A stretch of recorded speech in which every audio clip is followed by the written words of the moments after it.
And I wrote that book as a service, to society to raise the awareness. It's really a reference guide that answers questions about guides, entities, karmic and random spirit attachments.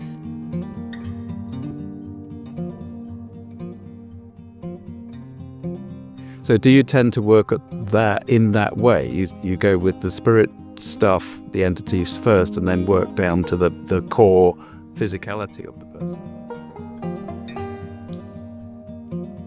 So if a client comes to me with earthbound spirit, we move on to starting to clear whatever the issues are, the top issues. Today's guest is Ellie Pechet. She's a natural-born sensitive and she's a healer. She's also author of a book called Hitching a Ride, A Guide to Earthbound Spirits and How They Affect You. So that gives you a clue what we're talking about. Now take a listen to what Ellie has to say. She's been doing this sort of work and connecting into the divine, the subtle energies of existence, since she was a toddler. At the age of 2, her grandmother opened her third eye. And really, as you'll hear, she comes at all of this stuff from a very grounded and practical approach. It was a great pleasure to talk to her, and I think you'll find it fascinating. And I'm sure that when we start to talk about some of the practicalities of dealing with the darker aspects of reality, that you will take it in your stride. It's not often I mention the word demon on this channel, but that's where we went with Ellie. Take a listen to this. Thank you. It's lovely to meet you. Can you tell us a little bit about you? You've got a really quite an interesting and complex life as a sensitive and as an empath, I guess. Just tell us a little bit about yourself and what you're doing now. Yeah. So I was born with some very advanced abilities and skills, and I've refined them over decades to be able to heal issues for my clients the way that I'm able to do it. Well, when I say advanced, I mean I can heal almost anything for almost anyone, emotional or physical. And that's really the biggest branch of my work. But I'm also a shaman, and also that was natural. I'm a natural born shaman, and the main way that I use those abilities, which are from past lifetimes as a shaman, is identifying and then removing negative energies from people. So earthbound spirits and demons are the most common, and I do this work remotely. So if a client comes to me with a earthbound spirit or a demon or both, then that's always the first thing that I do. And then we move on to starting to clear whatever the issues are, the top issues on their list. And I have them, fill out a few forms before I start working with them. And it just helps make the work more efficient, which is important to me. And it's also important to the client, to really get the biggest issues cleared and out of their way. So do you tend to work at that in that way? You go with the spirit stuff, the entities first, and then work down to the core physicality of the person? Yeah, that's a very good way to describe it.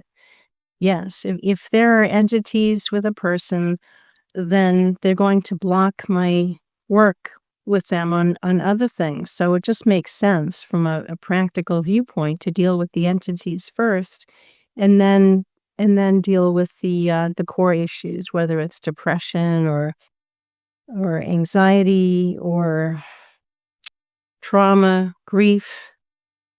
Grief is a big one for people. It's really hard for them to get on their feet when they've lost a loved one, whether it's a spouse or a child. A lot of the young people are a lot of young people are dying, from either drug overdoses or uh, other. I worked with a couple of clients that whose child was each of their adult child was murdered, and it was really hard for them to move beyond that until they met me. They came to me for sessions, and I can usually clear grief within 1 or 2 sessions, and it's done. They're back on their feet, and they're able to move forward in their life and experience joy and, most of all, peace about the person they lost, especially when it is someone close like their child.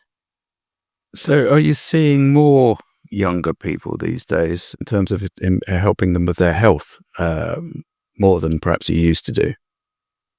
Well, in answer to your question, a lot of clients are hiring me to work with their adult children, and I actually have a family that I'm working with now. So um, I'm working with the parents first because they have to put on their own oxygen mask first, and then when they're more stable and in a better place, then I start to work with their children. I've got 2 girls, 2 twins that I'm starting to work with this week that have some issues. And with younger children or even sometimes parents, they're not necessarily on board with energy healing. They don't understand it. And so I find it just as effective when the parent sends me a picture and a description, what the issues and challenges are. And so I don't have to meet with them. Um, young people have obviously an even shorter attention span than adults. But the results are just as effective, working with their picture as if I was to meet with them in person. So that's what I do. I'm here to help. I'm here to serve, and I'm here to be as effective as possible. So yeah. So, you've written several books, is that right? Well, I've been the contributing author for several books, and I've written my book, which is Hitching a Ride, a guide to earthbound spirits and how they affect you. And I wrote that book as a service, to society to raise the awareness that earthbound spirits and other types of entities do exist. They are real, and it's really a guide, a reference guide that answers questions about guides, entities, karmic and random spirit attachments. And if someone has a spirit attachment and I remove it, it can actually help prevent an unneeded surgery or even needing to be on medication, because when a person does have a spirit or other types of unwanted energies around them, they will increase and exacerbate and sometimes even cause certain symptoms that, without having the knowledge to consider that this might be going on, um, you know, they don't they think it's them. Does that make you know? Absolutely. So, when did you write that book? 2015. Okay, so 10 years ago, right. So in the 10 years since, h do you feel that there are a lot more people becoming far more aware of entities and that sort of energy, uh, generally? I think so. I do, and people love reading the book. A lot of them order it online from my website, phoenixrisinghealing.com, and they find the information in the book really not only useful but really interesting. It's a good read, even for people who don't normally like to read books. Good point. So, how do you kind of break the ice with somebody that is a little bit more on the skeptical side about some of this stuff?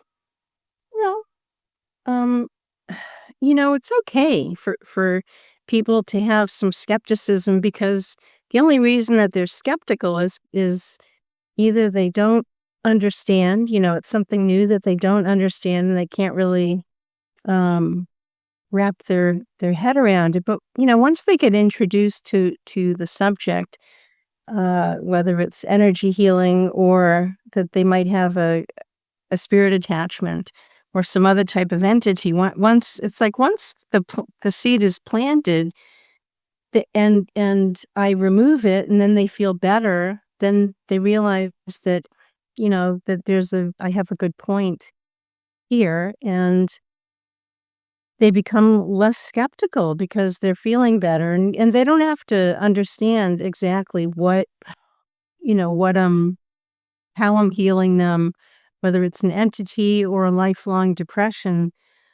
All that people really need to know, is to experience the improvement and how much better they feel when they don't have the depression anymore, or they don't have the spirit attachment, or the anxiety or the grief. That's what people are really interested in, not debating whether it works or not, but really feeling so much better when it does work, and when they are helped. I suppose that most people that come to you must basically have some kind of, uh, they'll be slightly open, even if they don't think they are, because otherwise they wouldn't be interacting with you anyway. So, as an energy healer and basically an extremely sensitive energy being that you are, how how the heck do you get through life?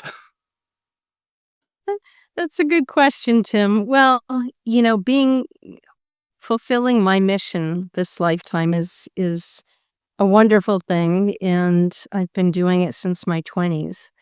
And it is challenging sometimes, being as sensitive as I am, and I tend to prefer, being just with one or two people rather than or with my own company. And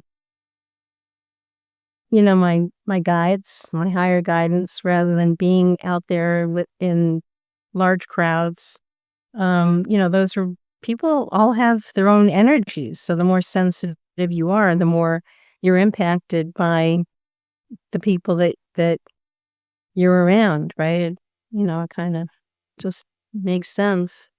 So I'm careful. I protect my energy field when I leave the house, especially, and I do my own work. I do my own technique on myself on a regular basis, just to keep up with my own evolution and spiritual progress. And it really helps. Really. Mm, mm. And your guidance, do they have specific uh, characters that you're aware of? Oh yeah, I've got a team of probably 6 to 8 guides that help me with different things. And one of them is actually a medical doctor that sometimes will help when I'm doing healings on physical conditions for people, whether it's Lyme or HPV or some other virus or chronic pain. So when I'm in session, I'm working at a much higher level than even like what you and I are where we're at talking like this. I go to a much higher level when I'm in session. Mm. So is that sorry? Is that like a trance? You go into a trance-based kind of high, very high. Yeah, I wouldn't call it a trance, but I'm working at a much higher level, and I can feel the energy coming through, and I get very relaxed, and the client gets very relaxed, and they'll often feel like, they are so relaxed that they want to take a nap after the session, and the healing continues to work. That their whole system will go through a recalibration over the next 2 to 4 days after each session. So I always recommend to my clients that they, if they can, that they lie down after the session as the energy continues to work and they feel so good. They're really in a state of bliss. And so why not take advantage of that and really enjoy it? It's actually their natural state without all the conditioning and societal stuff and all the energies that we tend to pick up at the end of the session. They're really feeling just so relaxed and peaceful, and something big has been cleared. Do you think that that's when we get told by spirit, and it occurs so often, just be present, be. Now, what you've just described to me sums up the state of simply being, just complete relaxation. Is that how you kind of associate with it as well? Yeah, I mean, that's a good way to put it, Tim. We're human beings. We're not human doings, and it's really important to balance just being with, all the normal tasks of daily life. Very important. The more relaxed we can be, and we're not only helping ourselves, we're helping society. Shamans in particular seem to be very, very aware of being careful who their friends are, because they're aware of the fact that we're sharing reality by being friends, by being close. We are literally sharing that reality, sharing those realities. Um, um, is there anything that you would want to talk about in that sense of that kind of sharing of an actual reality? Well, I guess it goes back to what we were just saying about needing to just be careful who we associate with, and shamans are naturally more likely to pick up the energies of the people around them. So yeah, we do need to be careful and vigilant. Okay. Now, earlier on, you mentioned demons as an example of an energy entity. To you, are they as portrayed in television, movies, that sort of stuff? I would say yes. In fact, when I first started removing demons in my private practice, uh, what I was shown was that they really do look like the images in a lot of books and illustrations of what demons are. The Catholics have it pretty accurate. That's what they look like. And is there a hierarchy on that side of energy like there is on the light side of energy? Yeah, there are more difficult, more challenging demons and less challenging demons. Um, yeah. I Mhm. suppose I'm only interested. I've never had a problem in terms of confrontation from them, as long as I have respected their presence. But then I've tended to negotiate and point out that basically they're in completely the wrong place. Does that sit anywhere near the sort of way that you work with that kind of energy? It does, Tim. The way I look at it is I send them where they want to go and where it's natural for them. And that's the underworld, where there's all the creepy stuff and the drama and the screaming and the trauma and the darkness. That's their comfort zone. So, they're trying to recreate those scenarios when they're on the earth plane and when they possess a person. And when I say possess, they don't go inside the person. A demon tends to hover around them and above them and kind of superimpose themselves on the person. And so when I'm working with a client who has a demon, I let them know, I let the demon know that they're going to be better off and with their own kind, which is down in the underworld, and they're usually willing to go. And so But so yeah, so it's a win-win for them and for the client. so, and it sounds very similar, which, which I'm pleased about. Um, as a sensitive, you must be aware of those sort of the smaller, um, the smaller aspect of that kind of demonic line, shall we say, has a presence in day-to-day human social life. Do you you must see them all over the place or feel them all over the place? Well, they're not as common as earthbound spirits, which are, as you know, people who die and either get stuck or decide with their free will to stay here on the earth plane. Demons are not as common as the earthbound spirits that I find and see. And that's a good thing. Although they do seem to be increasing, unfortunately, and I think we can attribute that to, everything that's going on in the world and society. The more chaos there is and fighting and darkness, the more they're attracted, the more they increase.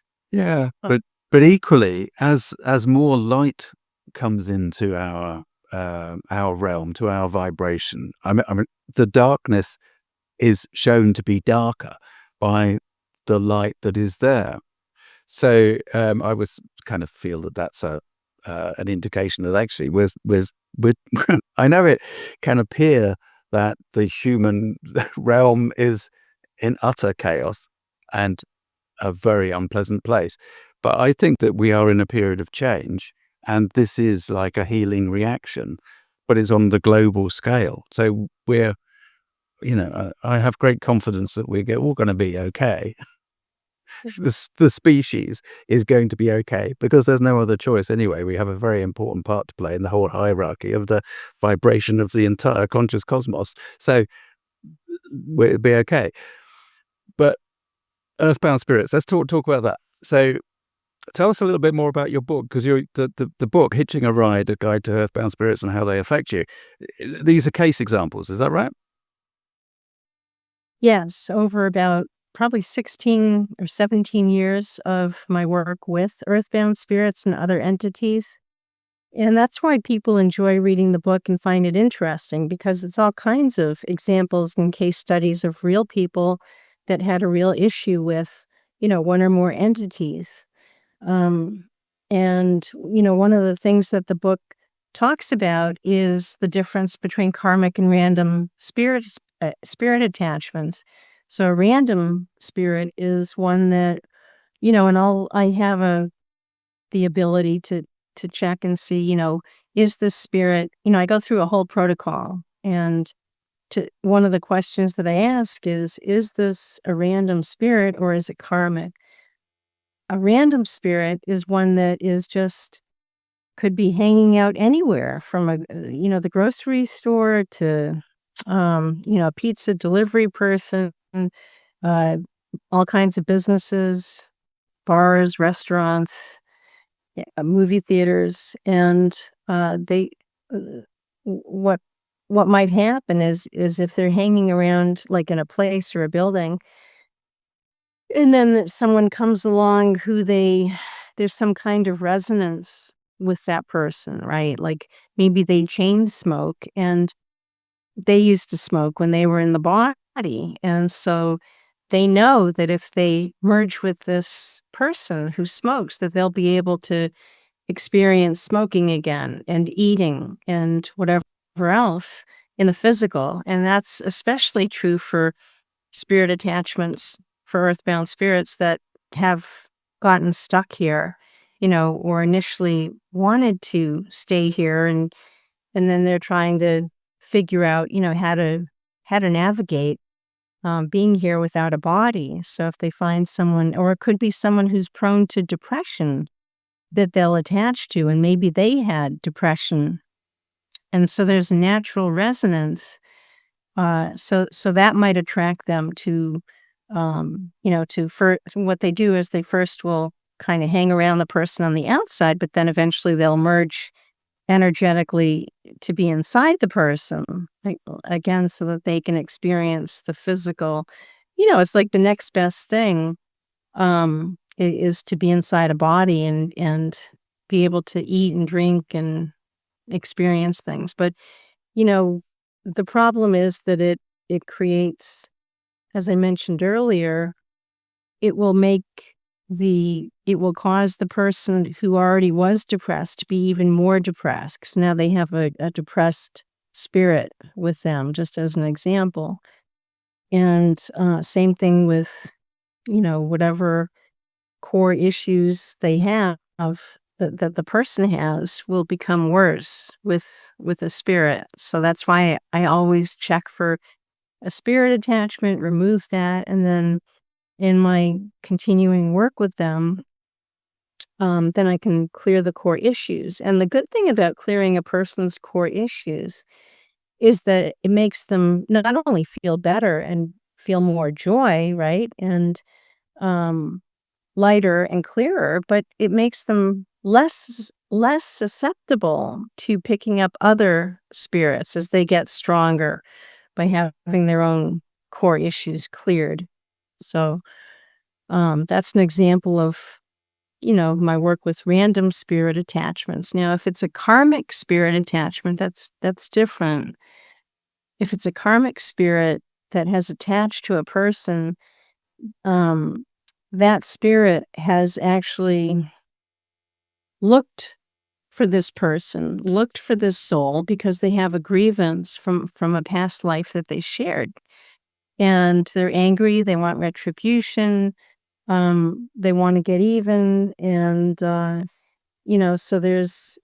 that's a little bit more involved, and but I'm able to find out what the story is, what they're upset about, and then I have my own process of taking the client through um, some steps to make peace with the karmic spirit for whatever they did in the past that they're upset about, and then the spirit is usually willing to move on, and then I'll move them on to send them back to the light. So the book describes that, the difference between karmic and random spirits, and there is a big difference. Mm. Okay, that's interesting.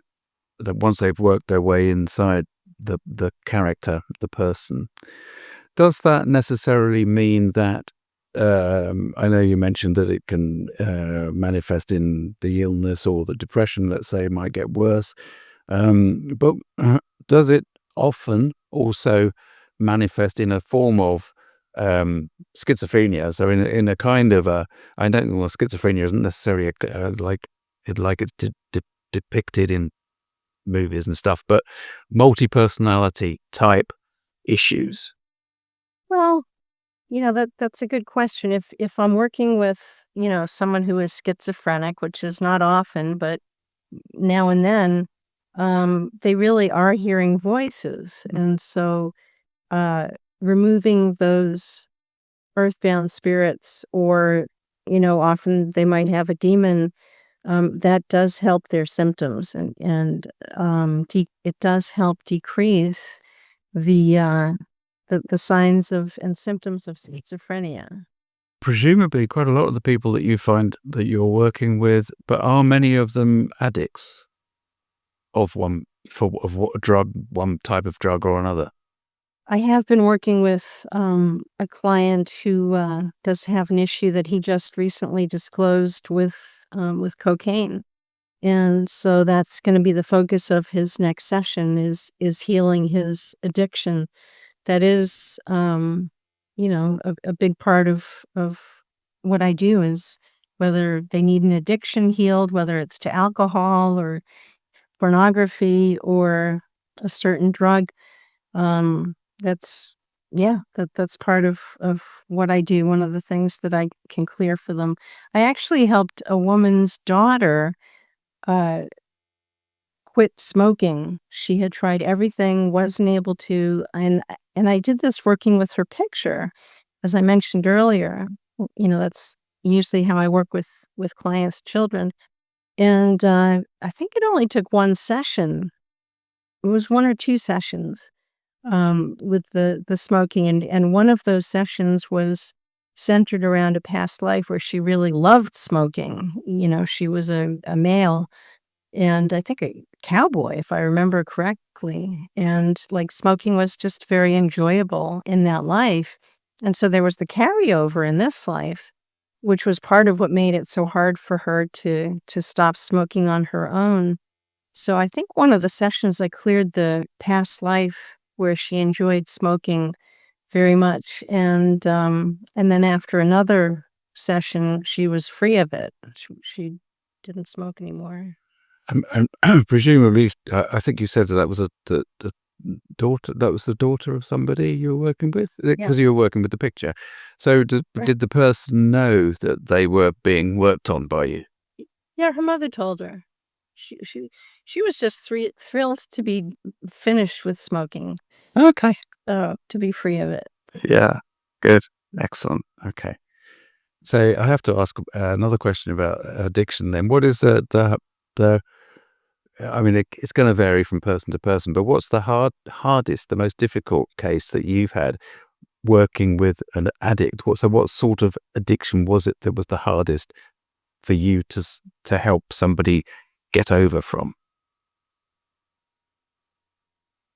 There there wasn't n n it it's never hard. I mean, I worked with a guy that was addicted to pornography, and, uh, he was a little disappointed. It took 2 or 3 sessions, but after the 2nd or 3rd session, of me clearing whatever the issues were connected to, his addiction to porn, he was almost a little disappointed that he just didn't get the same charge out of looking at porn, but he was actually on a larger scale, he was relieved that wasn't an issue for him anymore. He wasn't, like, pulled or, didn't feel like he had to look at magazines, like, it completely, um my work with him completely removed the desire to look at porn. So, and a lot of men are lot of men are dealing with that,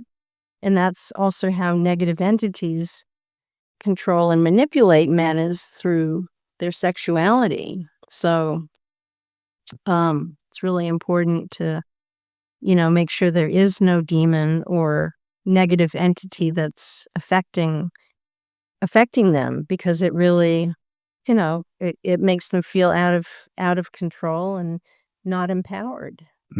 Like any addiction, yeah. I mean, you're like a concert pianist of this energy healing process, right? So you're right up there, world class, let's say. Um, but do you feel that everybody has this potential to do some of this? It's like everybody has a potential to play the piano. Yes, and there are different levels. There's kind of the starting out level, there's the apprentice level. There are a lot of people who, are at very different levels of healing. A lot of it is curiosity and interest. Um, but the abilities that I have are at the mastery level. So, um, you know, I've been doing it for many lifetimes, and when someone comes to me, they're pretty much not going to need additional um, healers or healings. It's like, yeah, kind of like going to say if you need to, you want to buy a car. It's like getting a Volkswagen Jetta compared to, going and getting a Rolls Royce. Well, you're gonna pay less for the Volkswagen Jetta, but you're probably gonna spin your wheels and have to keep trying different practitioners. Whereas if you just go and get the Rolls Royce to begin with, it's actually gonna end up being a lot more efficient and work a lot faster. Okay. Yeah. Yeah. Yeah. Yeah. You're career in counselling began in your 20s when you provided talk therapy in an inpatient psychiatric facility. Was that literally just talk therapy that you were doing then, or were you starting to do healing work at that stage? Not when I was working on the psychiatric unit. It was, um, I started out doing counseling and learning about people and what makes them tick on a cognitive level. And from there, I started to increase my repertoire and found out, realized that I had these special abilities, and that was really what I was here for, is my ability to send energy healing in a such a powerful way. It goes in like a laser. It goes in very gently, but it's very effective. It gets right to the root of the issue. And what I do is I actually dissolve the issue. So I don't take it on. It's not floating around out there somewhere. It's literally dissolved and becomes a non-issue. And so that's why I'm able to clear a core issue every session. Do you find people are affected by your energy even when they're not asking for help? Yeah. I went to a movie with a few women last year, and um, uh, I picked up on some back pain that one of the women was having. And so I encouraged her to sit next to me during the movie. And I didn't have to do anything. The energy is just always flowing from me, the healing energy. And so by the end of the movie, her back was gone. Her back pain was gone. And she was so thrilled, you know. And she let me know the next morning that her back pain was still gone. So, you know, it's always working. The healing energy is always working.